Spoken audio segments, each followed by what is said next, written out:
Sa unang panahon, may tatlong magkaibigan na si Cristala, Lumina, Lazaro.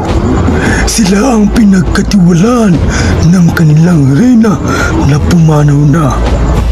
At sila rin ang magtatanggol sa kanilang kaharian ng Enchanted Kingdom. Lumina, Lazaro, mukhang mapapalaban tayo.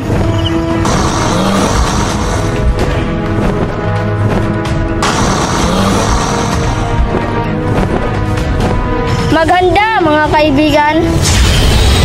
Maghanda na kami. At mga naga ng mga mahiwagang diamante.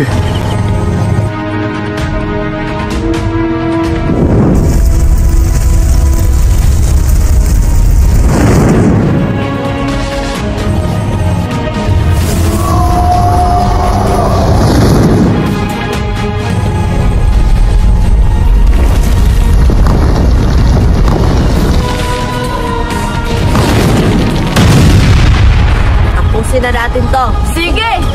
Yeah!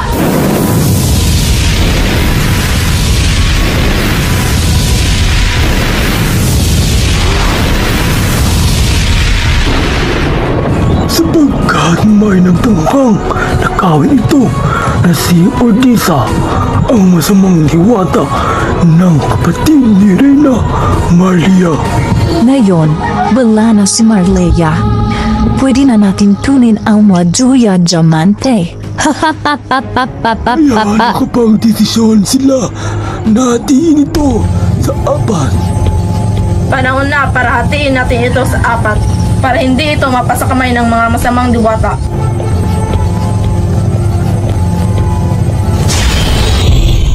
Kaya si Cristala ang takapangalaga ng diamante ng lahat. Si Lumina, siya naman ang takapangalaga ng diamante ng lupa. Si Lazaro ay ang takapangalaga ng diamante ng hangin. Ang isang diamante ay kailangan natin itago. Saan? Sa malayong lugar, sa Kuwebang Laon. Tama, kailangan natin itago. Sige!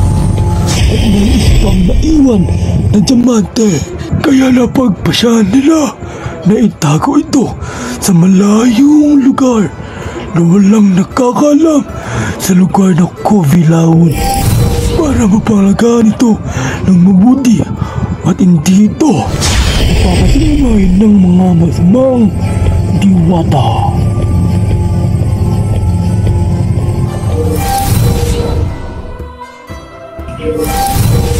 Tayo na. Sa mundo